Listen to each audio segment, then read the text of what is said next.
안녕하세요. 오늘 우리가 함께 살펴볼 이야기는 이사야서에 나오는 히스기야 왕의 이야기입니다. 정말 압도적인 위기 앞에서 한 나라의 왕이 또 한 사람의 신앙인이 어떻게 흔들리지 않는 믿음으로 맞서는지 그 모습을 한번 따라가 보겠습니다. 이야기는 바로 이 한 문장으로 시작됩니다. 당시 세계 최강 대국이었던 아수르 제국이 보낸 조롱 섞인 편지의 내용인데요. 네가 믿는 하나님이 널 속이는 거다. 정말 모든 희망이 사라진 것 같은 절망적인 위기의 한복판에서 던져진 말이었습니다. 자, 당시 남유다 왕국이 처한 상황은요. 단순히 군사적인 위협 그 이상이었습니다. 말 그대로 나라의 존망이 걸린 위기였어요. 왼쪽에 보이는 남유다는 정말 작고 고립된 왕국이었어요. 반면에 오른쪽의 아스르 제국은 당시엔 거의 전 세계를 정복할 기세의 초강대국이었죠. 주변의 모든 나라가 이미 아스르의 손에 넘어갔고 이제 예루살렘, 이 도시 하나만 덩그러니 남은 상황이었습니다.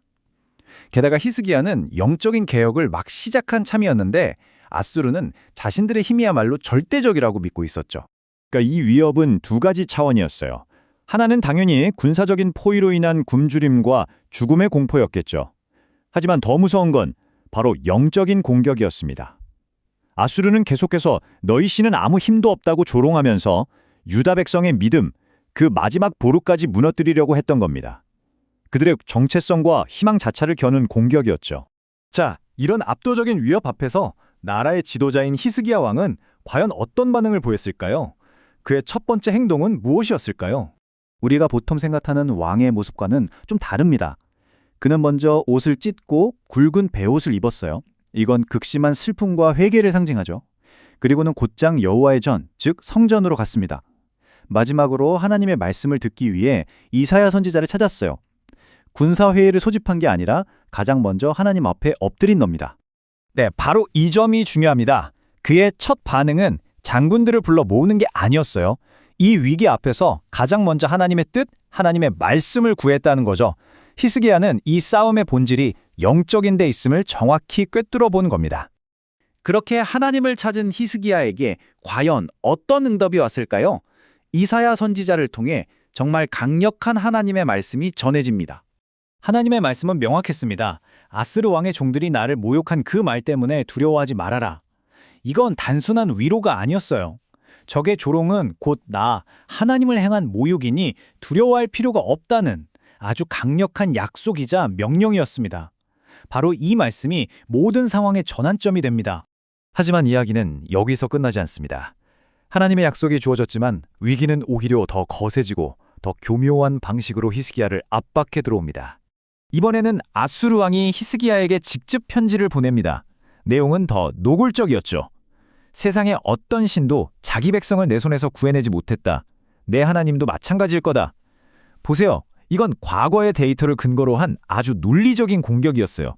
내 믿음은 현실을 모르는 어리석은 짓이야 라고 말하며 히스기야의 신뢰를 완전히 박살내려고 한 거죠. 그런데 히스기야의 반응이 이전과는 다릅니다. 이번에는 두려워서 옷을 찢지 않아요. 그는 그 협박 편지를 들고 조용히 성전으로 올라갑니다.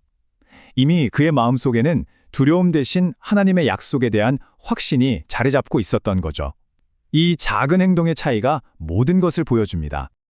그리고 그는 그 편지를 하나님 앞에 펼쳐놓고 기도하기 시작합니다. 그런데 그 기도의 내용이 놀라워요. 살려주세요라는 애원이 아니었습니다. 주는 천하 만국의 유일하신 하나님이십니다. 주께서 천지를 만드셨습니다. 이것은 기도이자 하나님이 어떤 분이신지에 대한 위대한 신앙의 선포였습니다. 이 기도는 당시 세상을 지배하던 아수르의 세계관과 정면으로 부딪힙니다. 아수르에게 힘이 곧 신이었죠. 그들의 역사가 그걸 증명한다고 믿었어요. 하지만 히스기야는 선포합니다. 아니다. 힘의 근원이신 분은 오직 한 분, 천지를 창조하신 하나님뿐이다. 다른 나라들이 믿던 신들은 사람이 만든 나무와 돌에 불과하다. 이렇게 명확하게 선을 긋는 겁니다. 자, 이 오래된 이야기는 시대를 뛰어넘어 오늘 우리에게도 굉장히 중요한 질문을 던집니다. 바로 눈에 보이는 현실과 보이지 않는 믿음 사이의 그 팽팽한 긴장감에 대한 이야기죠. 어쩌면 히스기야의 상황이 오늘 우리의 삶과 크게 다르지 않을 수도 있습니다. 우리를 압도하는 현실에 문제들이 있잖아요. 그리고 그 속에서 믿음으로 살아야 한다는 부르심이 있죠. 그 사이에서 우리는 얼마나 많이 갈등하고 고민하나요? 예수님께서도 마태복음에서 정확히 이 점을 말씀하셨죠. 너희가 하나님과 재물을 겸하여 섬기지 못하느니라. 여기서 재물은 단순히 돈을 의미하는 게 아니라 우리가 의지하고 섬기는 세상의 힘, 바로 그 압도적인 현실을 상징합니다. 둘 다 섬길 수는 없다는 거예요. 선택의 문제라는 거죠. 결국 히스기야의 이야기가 우리에게 보여주는 건 이겁니다. 진짜 믿음은 현실을 외면하는 게 아니에요. 오히려 그 현실을 더 큰 진리, 즉 하나님이 어떤 분이신가 하는 그 진리의 눈으로 다시 해석하고 마주하는 힘이라는 거죠. 바로 이 명확한 신앙 고백이 현실을 이기는 렌즈가 되어주는 겁니다. 히스기야는 나라의 존망이 걸린 위기 앞에서 자신의 고백을 분명히 했습니다. 주는 천하 만국의 유일하신 하나님이십니다. 이 이야기는 오늘 바로 우리 각자에게 질문을 던집니다. 당신의 삶을 위협하는 그 현실 앞에서 당신의 고백은 무엇입니까?